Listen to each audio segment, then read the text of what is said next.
Before the pod gets started, go ahead and leave us a rating on Spotify, Apple Music, or wherever else you listen to the pod. Thank you.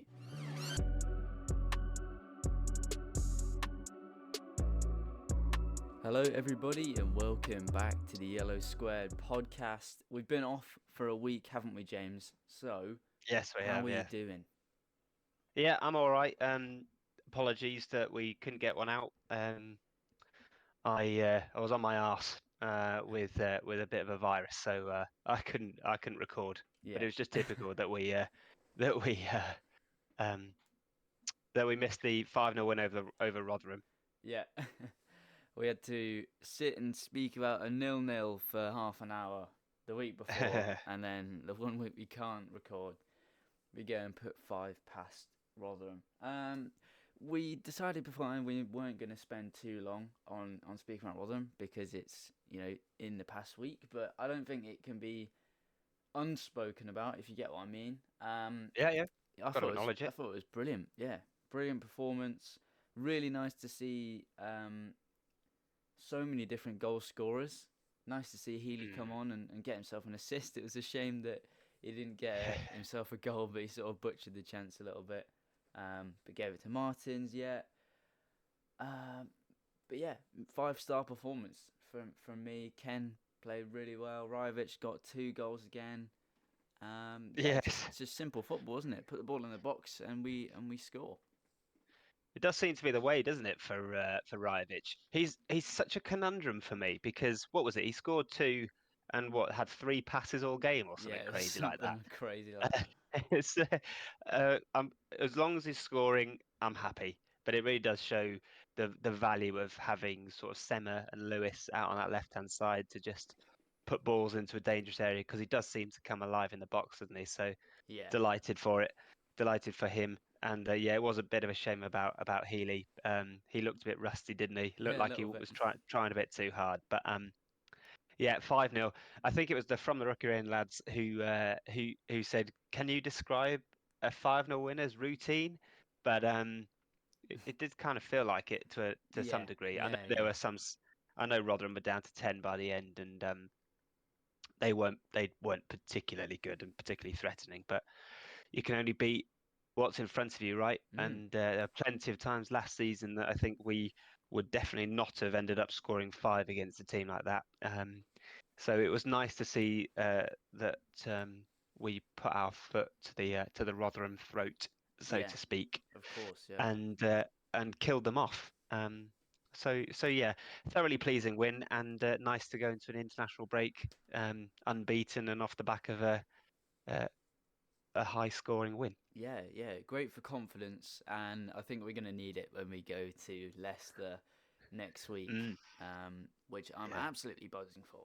So, yeah, right, James. I think Mm, we have to get into the guess the player for yes. this week. So obviously you are the supplier this week. I'm guessing, so I will let you take the floor. Yeah, thank you very much. For those playing along, I appreciate we didn't cover it off last week because there was no pod. But the rules are simple. You get we get one guess, three clues throughout the pod. Um, if you guess off the first go, that's 3 points. Second go, 2 points. Final go, 1 point.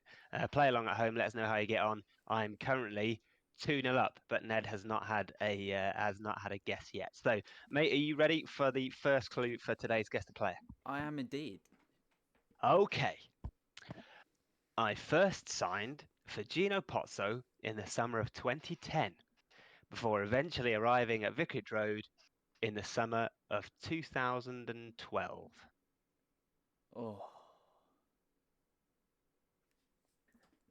okay. So that suggests that this player was either at Granada or Udinese for Yeah. those 2 seasons, and then came in under Zola in the first season. Okay, let me have a think about this. Right. Hmm. So this is really, my brain is ticking. Right. Okay, so they're not going to be. They're not going to be. They'd have been quite young, I imagine, to have come in. Oh, unless it's somebody like Cassetti. No, it won't be Cassetti. That's not my guess. That's not my guess. Don't worry. I'm gonna have to push you for an answer. Okay, my first guess is Matesh Vidra. Matej Vidra. I'm gonna lock in Matej Vidra. Ah, Sadly, not. Not Matej Vidra. But good thinking. I like the logic. We'll go again to see if you can level it at 2-2 later on in the pod. I thought I had it with that. I'm not gonna lie. I It really was a thought I had good it. guess. I was starting to worry, but no, no. All is safe and well with me. Right. So, James, international Hmm. break. We've had quite a lot of players in action already. And I'm Yeah. sure there'll probably be a couple more fixtures involving Hornets before the end of the break because international breaks go on forever. So we will start. I think we have to start just to mention a former Hornet with João Oh, Pedro making his yes. Brazil debut, and I think it's an unbelievable achievement for João, for Brighton, and for Watford as well. And Mm, it's mhm. crazy to think that we created Zhao and Richarlison, who potentially could play together in the Brazil national team. That is it's an amazing Absolutely. thought. And maybe I'm wishful thinking here, but if Martins keeps developing the way he seems to be doing, he might threaten maybe in a couple of years' time. But yeah, it was superb, wasn't it, to see him? And how cool was it to see João wearing the number 9 shirt for Brazil? Wow. Um, all those years ago when we said we had a real starlet on our hands, and he's sort of finally looking and delivering it, and that's exactly what the model is for. Um, to really give these young players a springboard to the big time, really. So it was lovely to see him play. But it was also notable for someone who was in the other yellow of Colombia, wasn't it, mate? Yes. An Espria with an assist. And Yeah. I think we wanted to just sort of have a chat, didn't we, about Mm, how Aspria's final product is finally starting to sort of come through, as it were. He's had a couple goals and assists now this season for Watford, and he's always been capable of proving it on the international stage with Colombia under 20s and mm. the youth setup. But now he's really starting to prove it on the world stage, and I think it reflects the talent that he has for sure. And I think we can both agree that for a long while, no one has doubted the talent and how high the ceiling is for him. But he just needed to show that final product, to Yeah. create something, um, That and get ruthless something on streak. the scoreboard. You know what I mean? Yeah, I absolutely agree. And with his goal against Sheffield Wednesday, and I feel like now you're starting to see he's getting into those positions where he's much more threatening. He Mm, scored the goal against Millwall by being in the box and being sort of dangerous in that area rather than leaving himself out wide. And it just feels nice that it the it looks like he's starting to get that ruthless streak, which is what the best. But he's clearly got all the technical ability to go a long way in the game. But you just want him to become sort of real incisive and sort of yeah. cold blooded in and around the box to start tearing teams apart, which hopefully he can do because he does some amazing things out on the pitch. My favorite thing that he seems to have developed recently is that kind of cut back pass between sort of centre back and full back to an Mm, overlapping sort of wing back, which I think once the squad starts to realise he can do that, that's just going to be so dangerous. And it is a shame because I know we've been really full of praise of Ryan Andrews and Jeremy Ngakia recently because of how they're sort of yeah, developing. yeah. But can you imagine a Asprilla with Feminine? Just the Oh, pace, just the pace and the technical ability of those two. wow. It that would be really enjoyable to watch in the championship, wouldn't it? Yeah. Yeah, yeah, it But really would. hopefully, that has to come with confidence. Going up against the Brazil national team and turning provider and proving that you can do it at the very very top level Mm. should mean that hopefully, particularly over the next couple of weeks with the run of with the run of fixtures that we've got coming up, that he can make a difference in those games Mm. and you know hopefully we can take confidence to teams like Leicester and maybe some of the teams around us that we can hold teams at risk really, and they have to be honest with us and deal with us properly. Yeah, But yeah, yeah, it was nice to see Esprit doing well. yeah. And it is actually his 20th birthday today as well, at the time of recording. So if you're Oh, listening, Yasser, happy birthday, mate. Well done. happy birthday, big man! Well done. Yeah. Um, yeah, I think it. I completely agree with you. The next run of games is tough. We've got a few teams in and around us. You know, your Norwich, those kind of teams, and then obviously we have some right at the top like Leicester. Yeah. So this is going to be a challenge. Um, but I think this is the time for people like Martins and Asprey to really really shine in the championship and get themselves Mm, known and in the conversation with some of the best players in the league, because I think that yeah. they can both be up there on their day. They just really need to work on getting that consistent, and Mm, I mean ultimately they're gonna try and aim for a move away at some point. So why not really fill out the catalogue of goals and assists in the championship and in a competitive league, and then yeah. look for a move, just like João Pedro did. Absolutely. Yes. Absolutely. So we'll move on then to the battle of two Hornets in a 2-2 draw between Scotland and Georgia. Porteous Yeah. versus Chakvetadze. Now, Chak got subbed, but from Yeah. the highlights I watched, he looked fairly bright, and he is not afraid to move the ball and have a shot, which is something that I would much prefer him to do at Watford a bit more. I think he Mm, lacks a little bit of confidence, whether it's the people he's playing with in midfield or the amount of minutes he's getting. But he definitely has the ability to do that, and I think we'd all be happy if he just made himself a little bit of space and got a shot away, because we've been crying out for a long time for people to just shoot and not sort of stand around the edge of the box. Um, mm. but yeah, he looked fairly bright. So yeah, hopefully he can take a little bit of form into the next run of games after the international break. Um, as for Porteous, he's a stalwart in the Scotland defence now. He pretty much starts every game. Um, Robust is a word I'd use to describe Ryan Porteous. Yeah, 2-2 draw. Not really much else to say about that, is there? No, no, not really. I think it's just, yeah, you're absolutely right. It was good to see Chakvetadze playing in that, looking like that sort of midfield role that he's going to be deployed in under Ismail.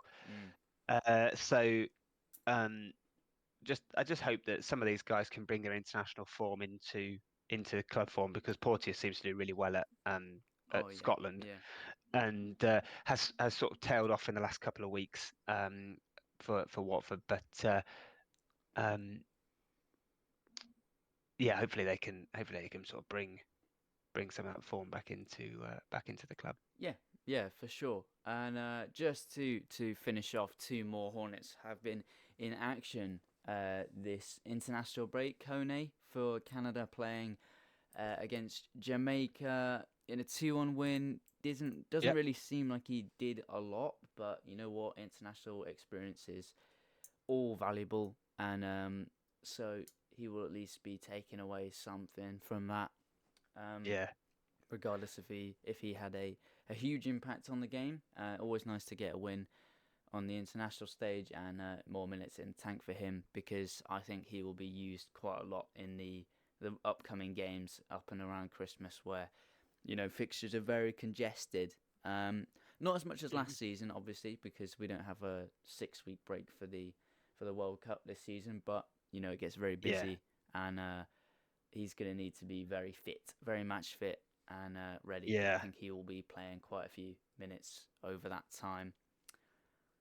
I think And so, and yeah, I think what's good about Kone is, and all of the players that we've spoken about, is that they're all starting for their international team, and obviously you could maybe have an argument that Canada's not necessarily a premier international side, but these we've got players in the side that are starting for sort of international major international teams. Like mm, that says something about the caliber and the quality of the side, and it is always nice, isn't it, to sort of see players that are in the club doing well, sort of for your international in the international break to keep us entertained uh, for that period. So yeah, pleased with Kone, and I'm glad he's doing well.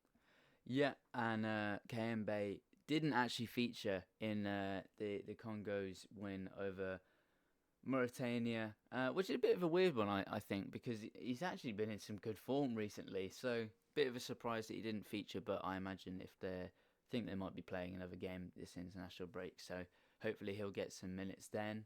Um, but yeah, bit of a strange one, don't you think?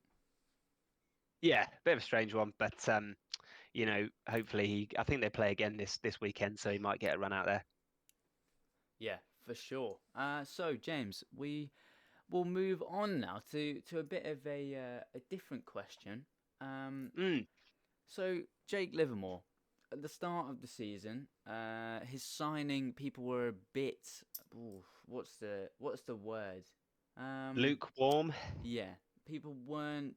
Well, it was a bit of a neither here nor there Yeah, reaction really to signing him, and he didn't really feature a lot to begin with, and then he comes in, starts away at Cardiff, and 6 games later, we are unbeaten, and I think I can safely say playing some of the best football we've seen this season. yeah, absolutely. And we put a tweet out after the Rotherham game just to sort of, well, actually it was halfway through the Rotherham game, Mm. just to say is he has he been the most important transfer? I can't remember the exact phrase that we put out now, but effectively is Livermore the best signing for this season? Um, and people really got on board with that. So it was the most successful tweet that we put out, and we got loads of interaction. So thanks to everybody Yeah, who yeah, sort of yeah. replied and responded and got involved with it, because I really do believe it. I think he's become such a calming influence in midfield, and he's so important to how the team is setting up now, and he just provides that sort of anchor to allow Kone, Kayembe to really sort of push on and support the attack. Um, so I now starting to think of him as the captain, as the voice and the leader out on the pitch. It's sort of one thing having the goalkeeper as sort of club captain for the length of time that Bachmann's been at the club, and he obviously cares about the club. But I do think you need that person out on the pitch in amongst it that can set the tone and sort of look after those around him. Not necessarily by being sort of super aggressive or in the referee's ear, um, but you see that out on a match day that he's not afraid to put a challenge in to draw the professional foul.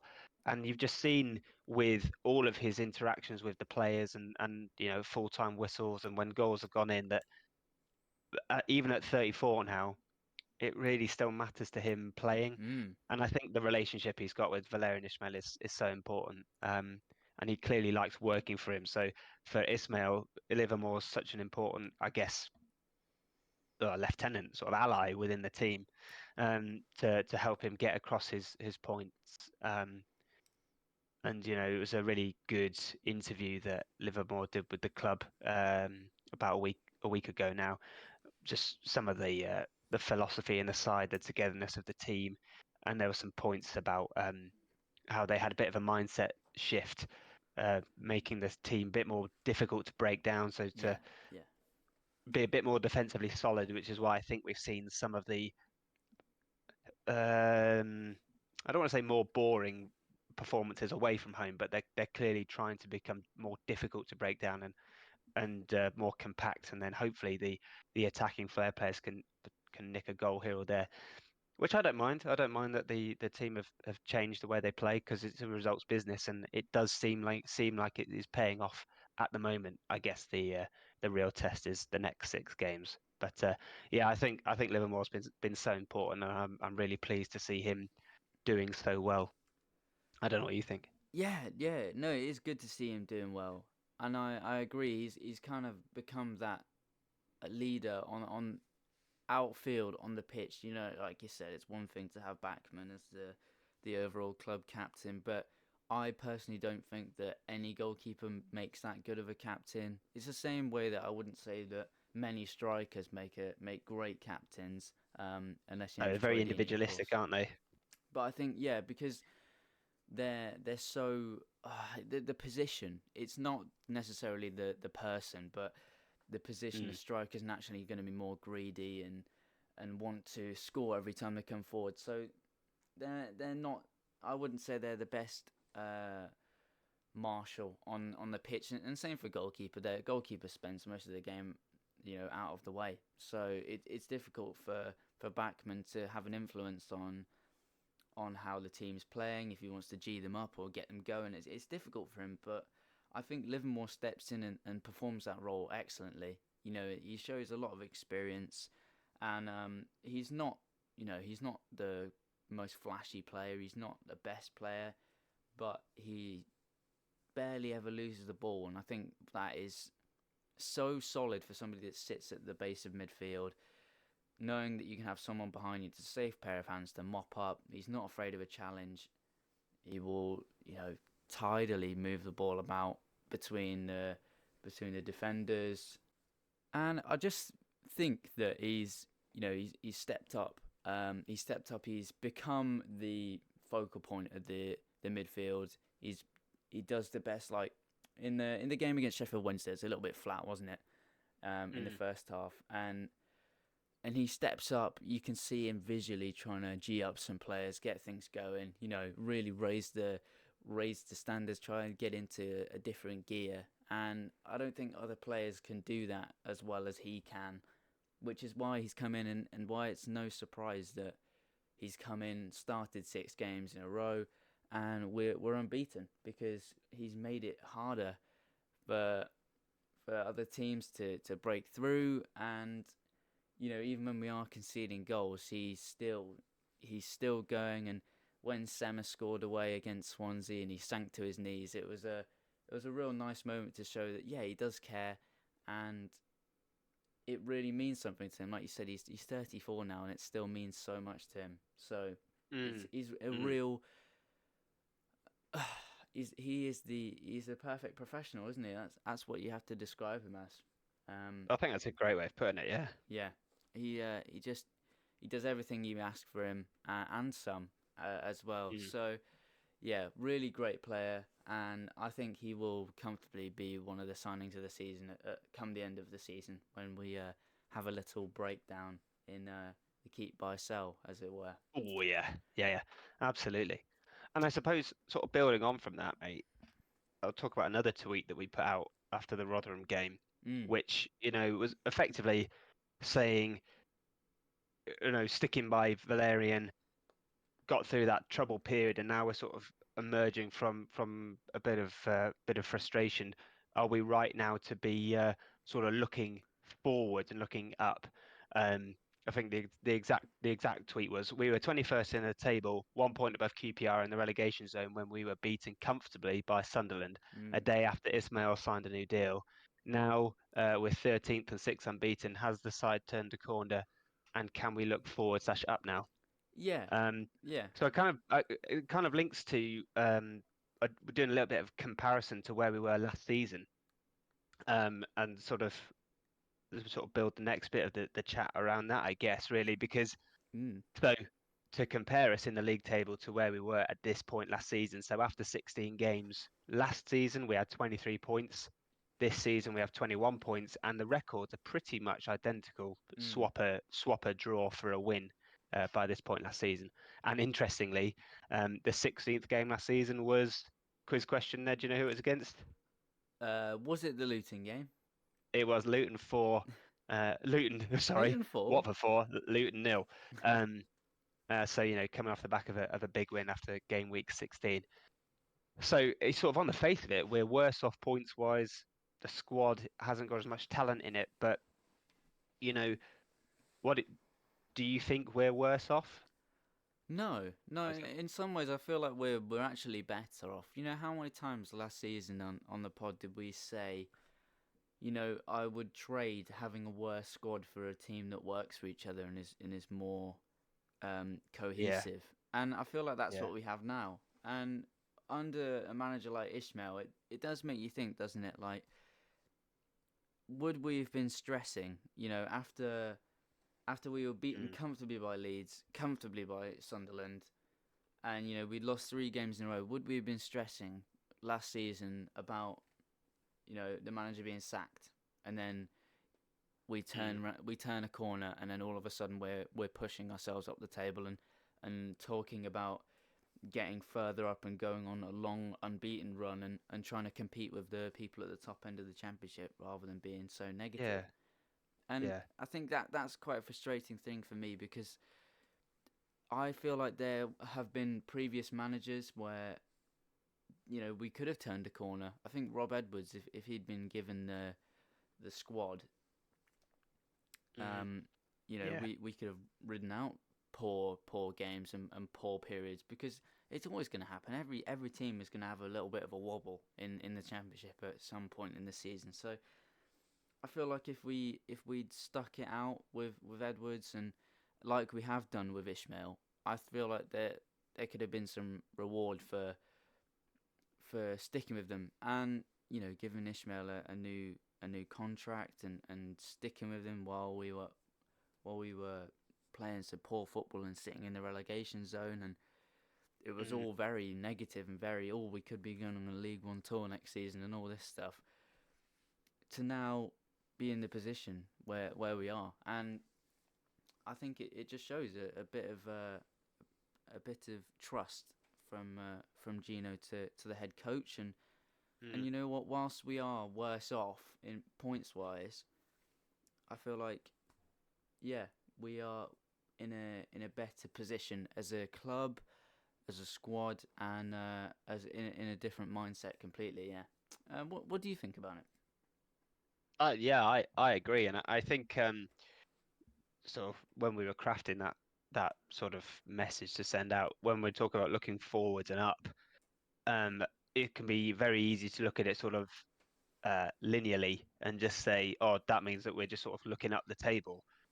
But yes, you can sort of interpret it as that. But also, I think what we were suggesting there is, as a club and as a mindset, we can sort of uh, there. I'm not going to talk about relegation because I really don't believe we're going to get relegated. Yes, we've got a rough couple of games coming up. But if you look, are there three worse teams than us in the division, Oh, or by for sure. by a country mile? So not too worried about that at the moment. Let's come back after another 16 games, see how the record is then. Yeah. But I think we can just sort of focus on developing the squad and just getting the love back around supporting Watford, um, because it does look like we've got a sort of an honest group of players now that are working Yeah. hard, and you've got that clearly that trust between uh, players and head coach, which is obviously what Livermore was alluding to, and yeah, they gave Ismail a new deal, and Gioretta with his interview with Andrew French in the week suggesting that it was because of what they saw in the training ground, the discipline, the sort of the progress and everything that Ismail was doing. So that it looks like there is trust now between head coach and management, which is a sort of the perfect thread really for building something sort of from player to coach to owners, and hopefully we can sneak a few results in the next couple of games, which would Yeah. sort of keep the momentum going. Because I think there are definitely results to be had there. Norwich, Yeah. Yeah. Preston are sort of tailing off a little bit. Yeah. Hull, we sort of squad comparison wise, I'd say that we're sort of on a par with Hull. So if we go and turn in a decent performance, so there's results to be had. And at the moment, I would sort of back us at the Vic, um, over quite a few teams. So Mm, if mm, we just sort of stick to it, then hopefully, yeah, we can sort of look up and become more, I guess, bonded to the players and the squad that we've got now, as opposed to last season where it felt like, well, the players were happy to go out and sort of do their own thing, and it just didn't feel like we yeah, were ever really truly connected to it, despite there being an obvious gulf in quality between last season and this season. So yeah, yeah, yeah, I think yeah. it was just pretty interesting to sort of draw those comparisons and sort of explore that a little bit more. Yeah, I just wanted to build off that a little bit, James. Do you think that as a fan base that our expectations have changed over the past season? Comparing, if we are comparing Yeah. last season to this season, how much do you think our expectations have changed? Well, I think they have changed quite significantly, um, because it was a squad that came down from the Premier League. It was a Mm, squad that sort of we started the season with Sarr, Dennis, João Pedro, Keenan Davis came in. There was a big song and dance about Courtney Hawes, Chowdhury, Cleverley. We had a sort of a squad that was affiliated with the Premier League, so obviously expectations are going to be high, and we were lied to be honest, by the ownership with trust and faith being put in Rob Edwards, and it all fell apart. So I think our expectations were rightly high at the start of the season, and we expected more from that playing squad. And then this summer, again, it was a reset. But I think as fans, we all realised that the Gino wasn't willing to spend money. He mm, wasn't willing to sort of have a squad with a big wage bill, and they were trimming the squad accordingly. So I think as fans, you naturally go, okay, well, if that is those are the sort of the cold hard facts of the team, your your expectations do naturally drop off, and that's why I think at the start of the season we said we'd be happy with anywhere sort of 12th up to fifth in the table, really sneak a mm. playoff spot, because the squad wasn't good enough to challenge right at the very top. But I think with sort of those reduced expectations, maybe there's a little bit more tolerance with some of the performances we've seen, and the giving time to the young players, Morris, Andrews. We've got some other things that we can sort of get on board with Yeah, whilst the team is going through a rebuild. So yeah, I think the expectations have dropped off. Um, are we right to say they've dropped? Are we right to be happy with sort of survival in the championship? Potentially, yeah. Is that the fault of the Potso's mismanagement over the last 4 or 5 years? Yes, I would say so.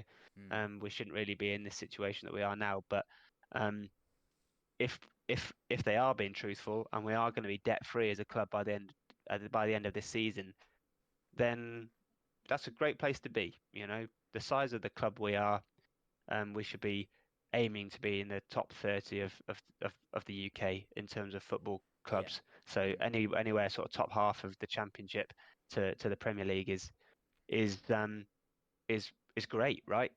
mm. And you know, I feel like under Ismail that we have somebody who can bring a group of players together that can elevate us above Yeah, yeah, the quality of the side, if yeah, that makes sense. yeah, and I feel that Gino Pozzo can, if he starts to see some results on the pitch, and we're getting to the point where the rebuild is Mm, fully in swing, and we're looking to compete right at the top end of the championship, then he's gonna start to reinvest into the squad. I think yeah, Ishmael's yeah. doing a fantastic job of what he has available to him right now. Hmm. Hmm. We tended to loan players in and look for free transfers this season rather than trying to sign players for lots of money. Obviously, Rivich was about £1 million, so even then, Yeah. that's not too much. Great business with Ince for like £60,000. So, um, That's it, isn't it? Yeah, he's got the resources available to him if he wants yeah, to give us another go at pushing us over the line. yeah, So yeah, it can be done. yeah. I don't know if we miraculously went on like a crazy run now and got promoted. Obviously, I'd be happy, but I don't think um Yeah, I don't think that would be the most ideal situation possible. I think we could do with maybe another season in the championship after this yeah, one, just to keep rebuilding, keep pushing on, and then really look to mount a charge. In a couple of seasons' time, when the whole club has changed, the philosophy's changed, yeah, because we could be on an upwards trend if the right manager's supported, we had the right group of players, and but yeah, I I think so. completely think that Ishmael is building something, and Yeah, we're on the way up. So absolutely. James, Yep. I think it is about time for the Yes. next guess. So give me the next clue. Guess number two. Okay, mate. This is to tie. This is to tie us at two apiece. The pressure's So on. the first clue was first sign for Pozzo in 2010 before eventually arriving at Vicarage Road in the summer of 2012. Okay, Guess number two. I made 322 first team appearances across my career, okay. scoring 57 goals, and I was awarded the Player of the Season award at Watford in 2013. So so can I ask the question? The You can appearances ask a and question. goals, is that just for Watford or is that over their No, whole that career? is that is that is career appearances. Okay, player of the season, 2013. Oh.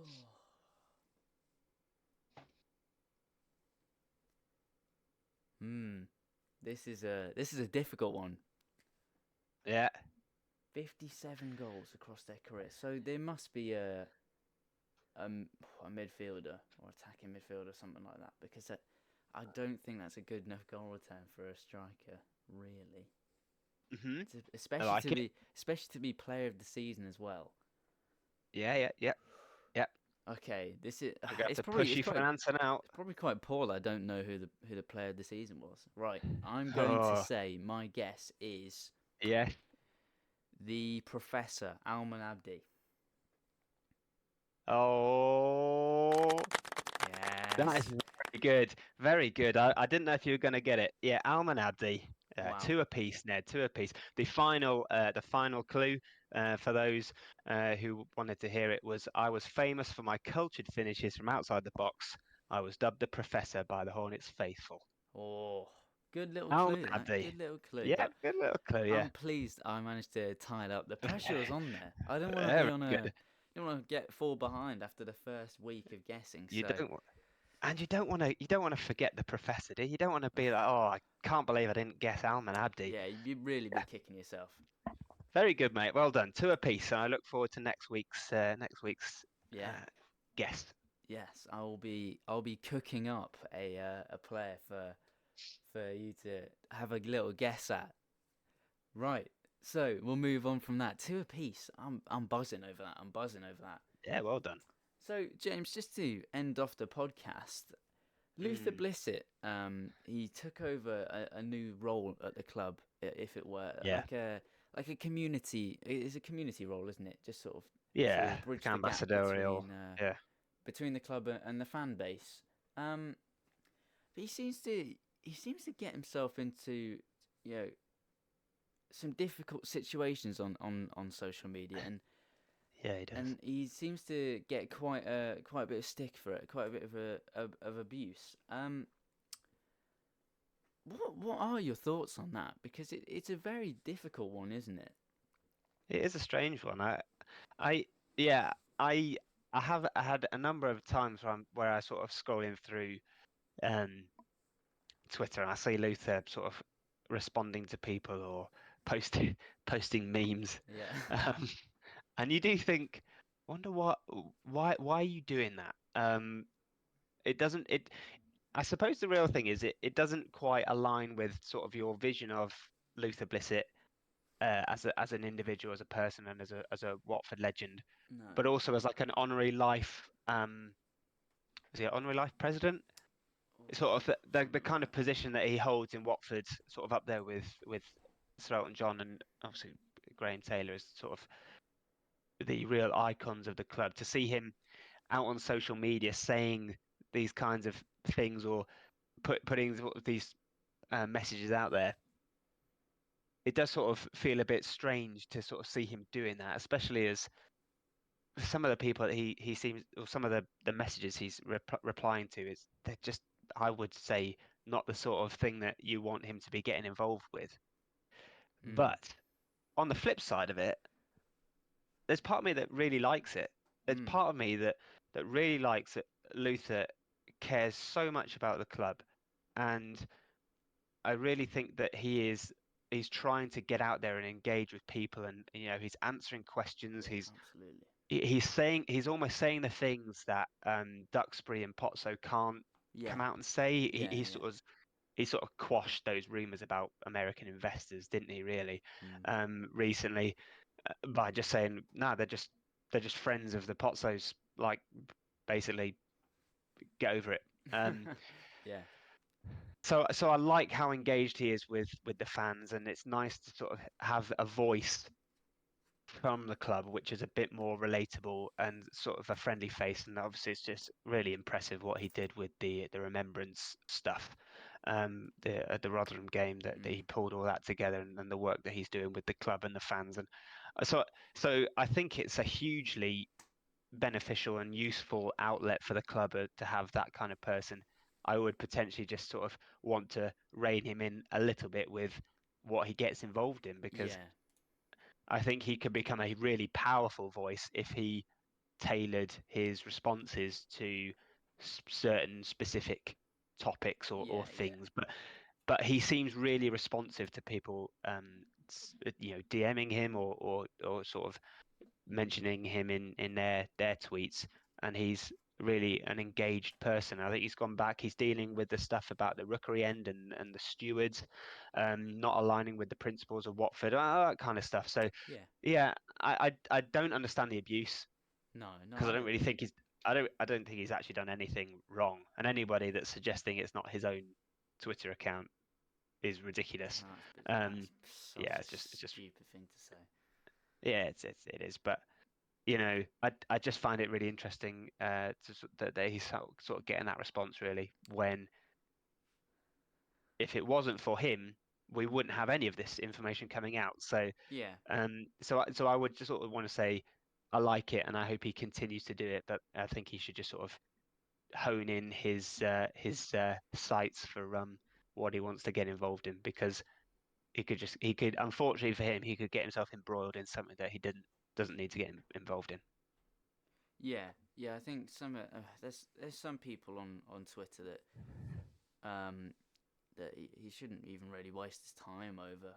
People like Uncle Ron, for example, Yeah. of infamous on Watford Twitter, and I think